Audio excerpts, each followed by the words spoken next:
Welcome back to the Haunted Lore, where history and horror intertwine to reveal the darkest chapters of our past.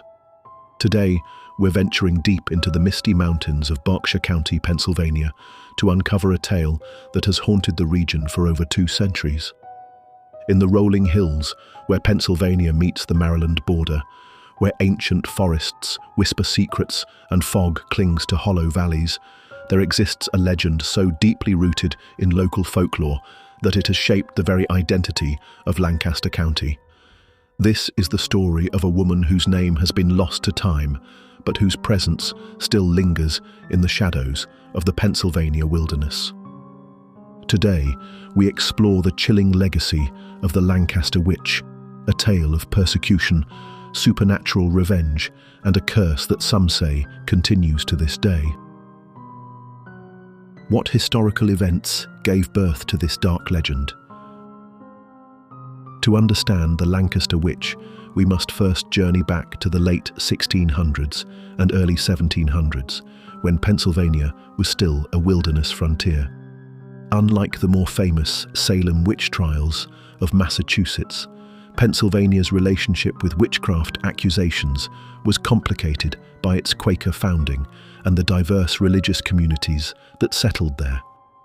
The area that would become Lancaster County was originally inhabited by the Susquehannock and other Native American tribes, whose own spiritual traditions would later become intertwined with European folklore.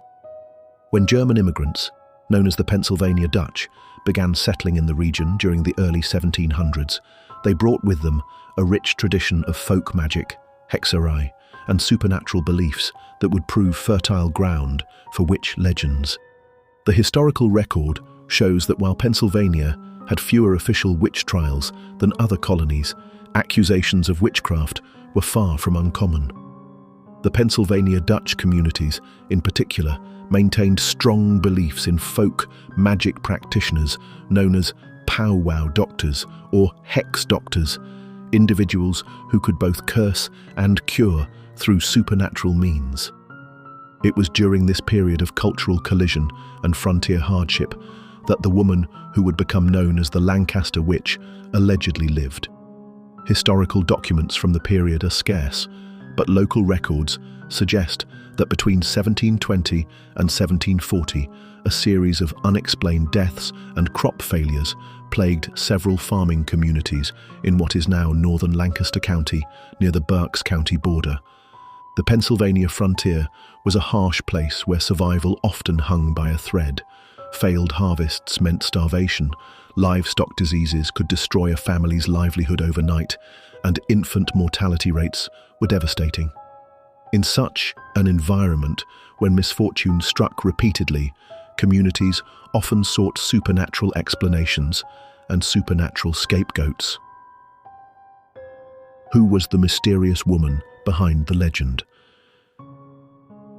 The identity of the Lancaster Witch remains one of the most frustrating mysteries in Pennsylvania folklore. Unlike other famous witch figures, no court records survive bearing her name, no official accusations were formally recorded, and no execution documents exist in the colonial archives.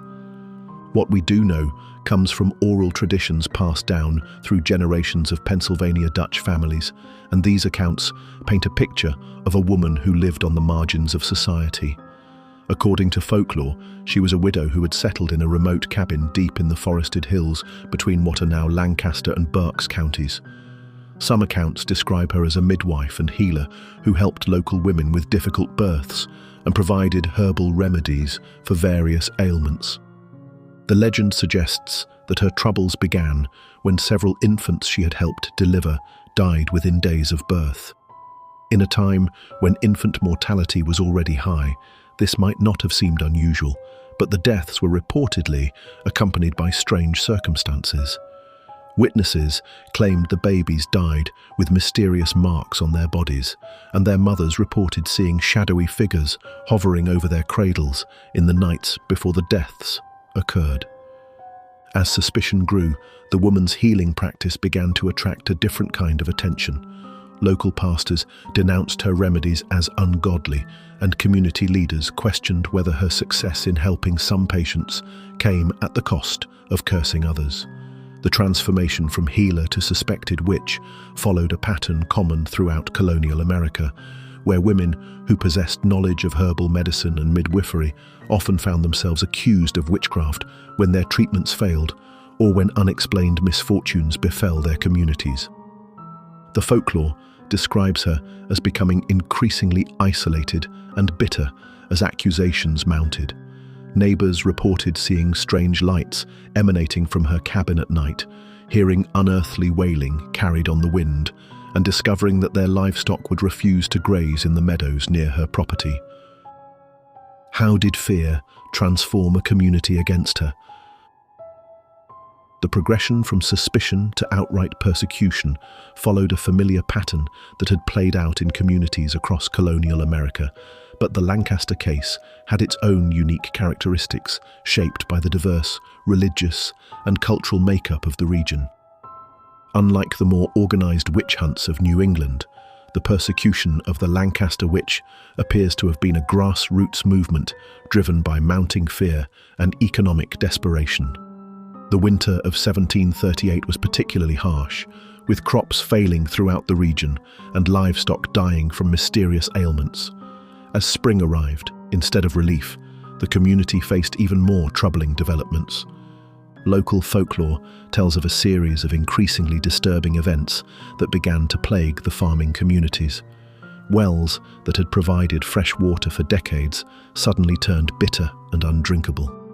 Cows that had been healthy began producing milk that curdled instantly and had a foul, metallic taste.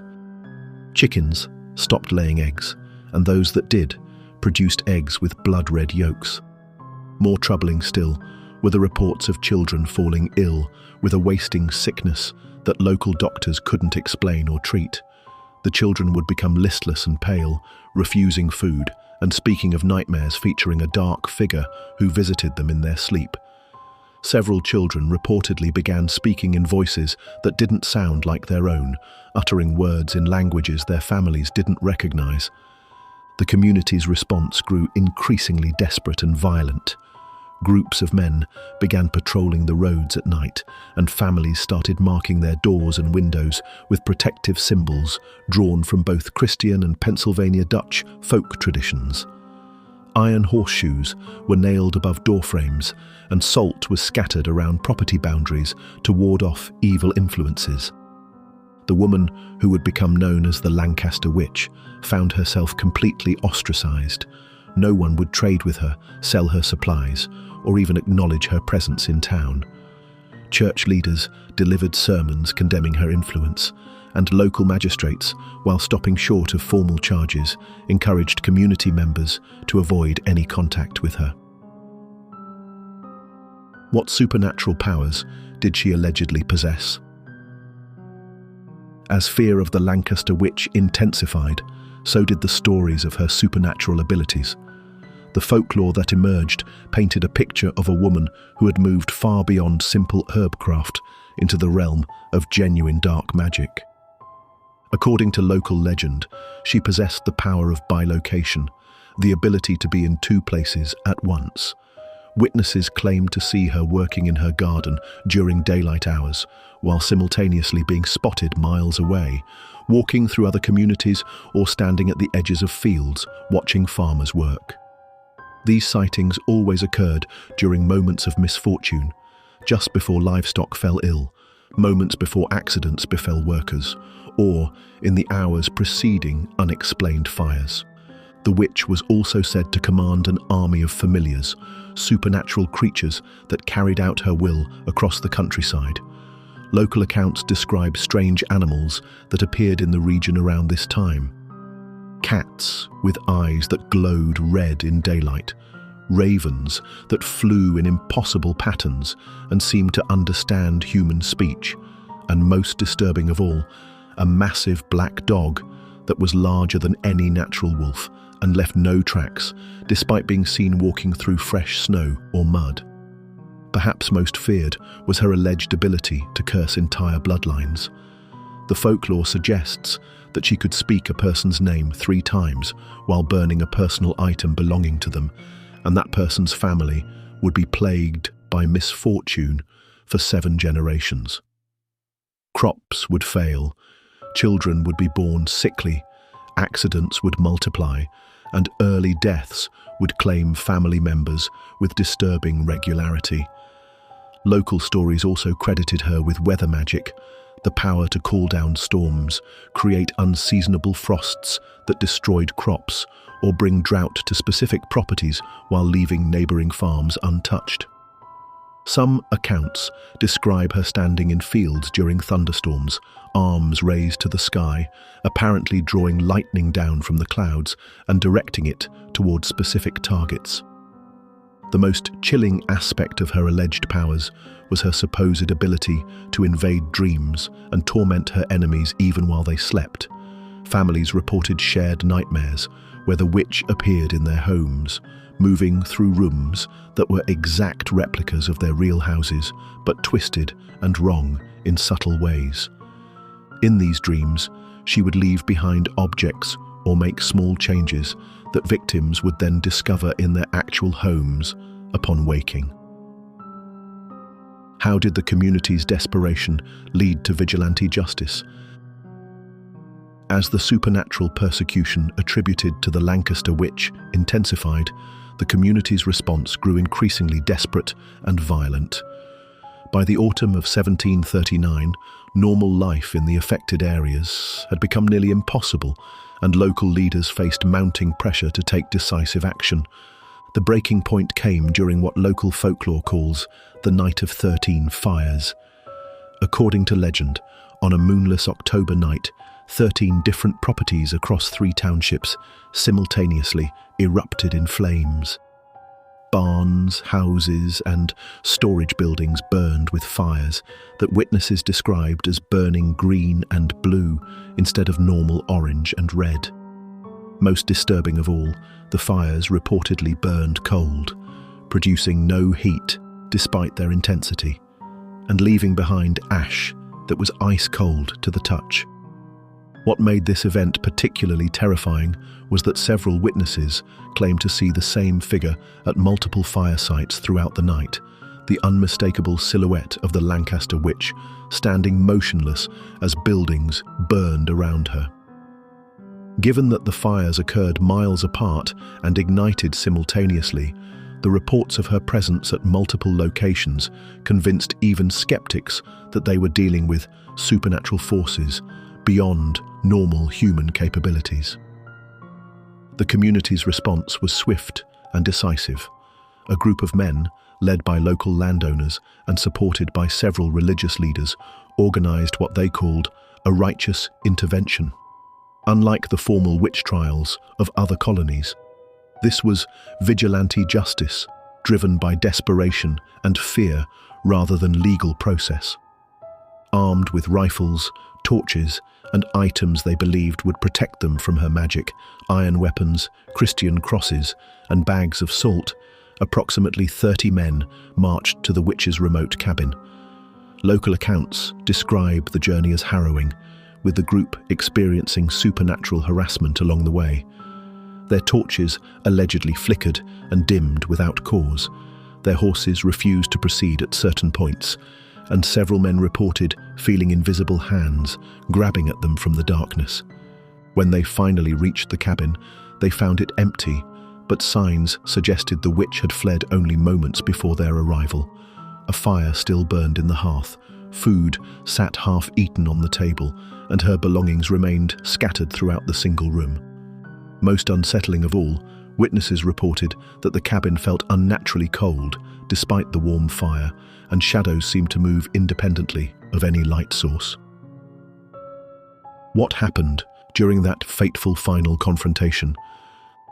The search for the Lancaster Witch extended through the night and into the following day, with the vigilante group expanding to include over 50 men from neighboring communities. What they found would become the most documented and disturbing part of the entire legend. According to folklore passed down through multiple family lines, they discovered the witch at dawn in a clearing deep in the forest, surrounded by a circle of standing stones that no one had ever seen before, and that seemed to have appeared overnight. She was reportedly performing some kind of ritual, speaking in a language none of the witnesses recognized while burning items in a fire that produced black smoke despite being fed with ordinary wood. The confrontation that followed defied the expectations of everyone present. Rather than flee or plead for mercy, the witch allegedly turned to face her pursuers and began speaking in a voice that carried far beyond what should have been physically possible. Her words reportedly echoed through the forest with such force that birds fell dead from trees and the very ground beneath the men's feet trembled.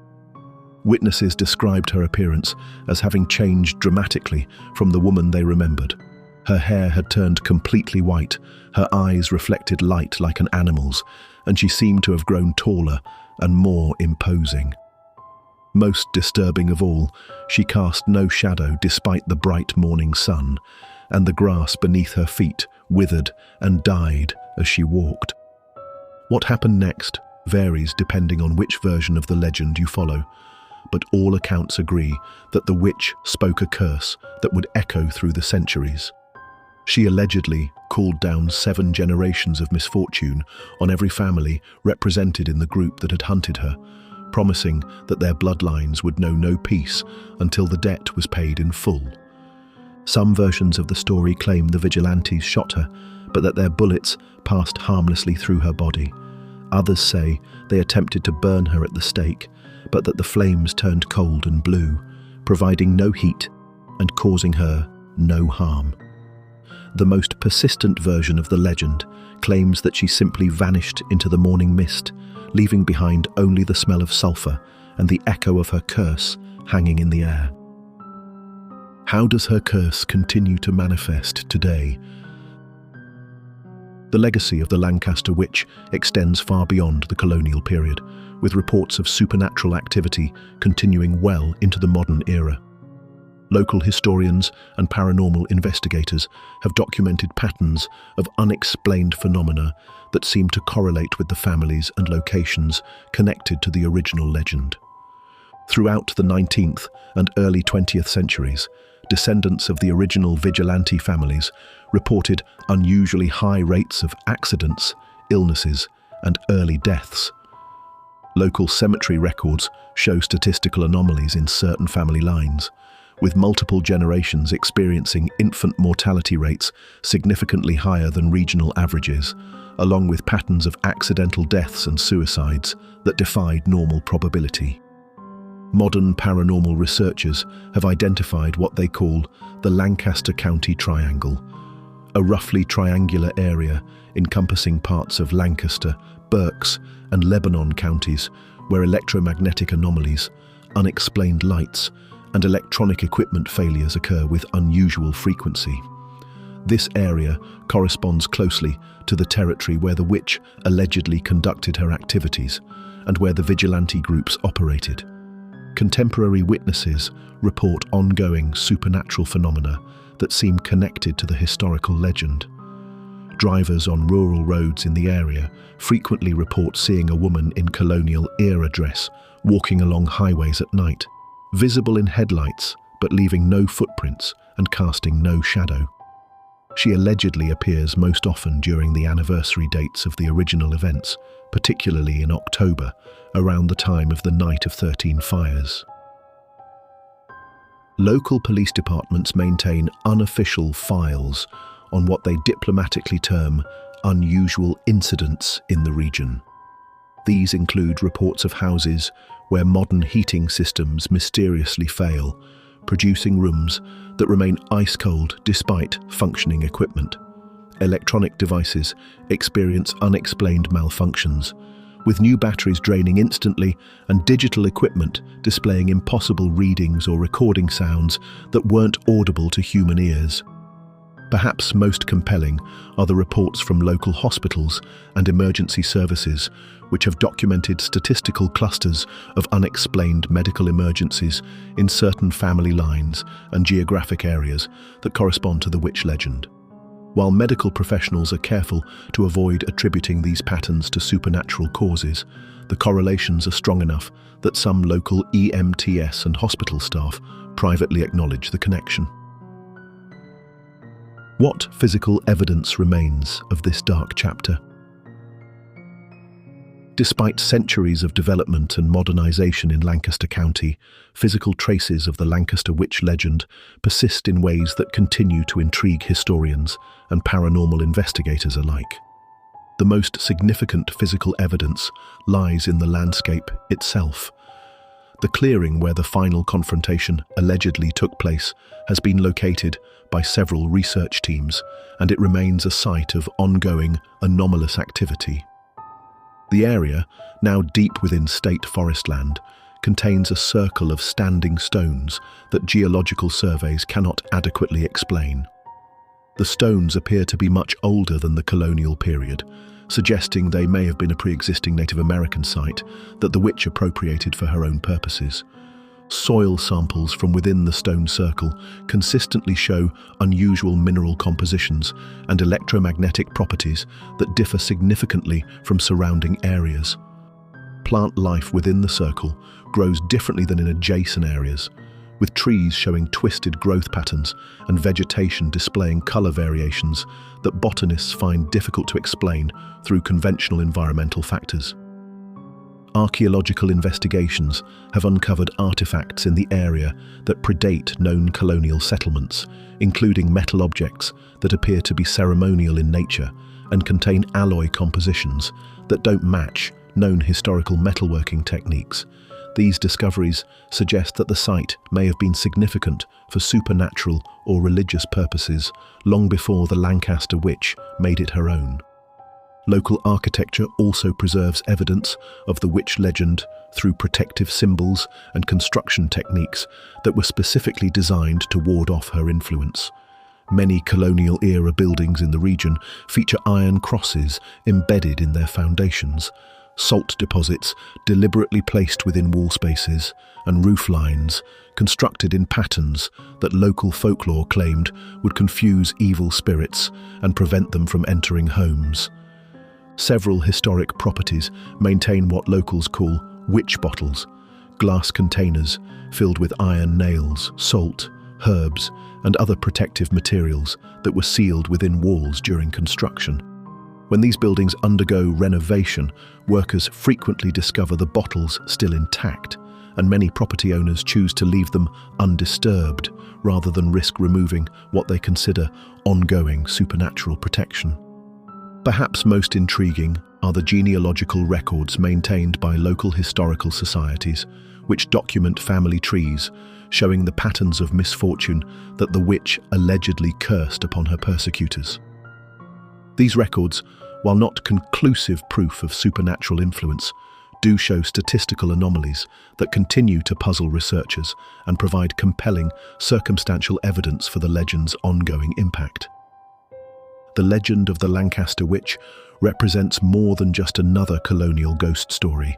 It embodies the fears and tensions of a frontier society struggling to survive in an uncertain world, where the line between healing and harming, between blessing and cursing, was often dangerously thin.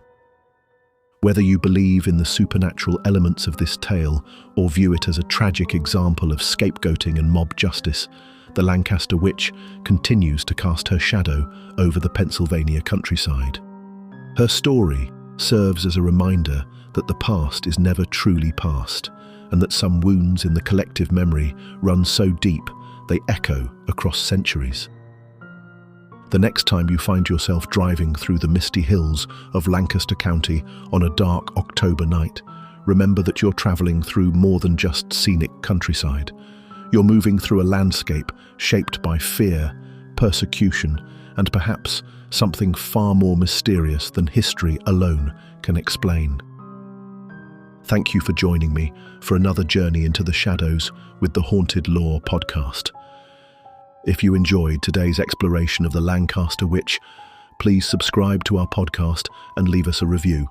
It helps other seekers of dark history find our show.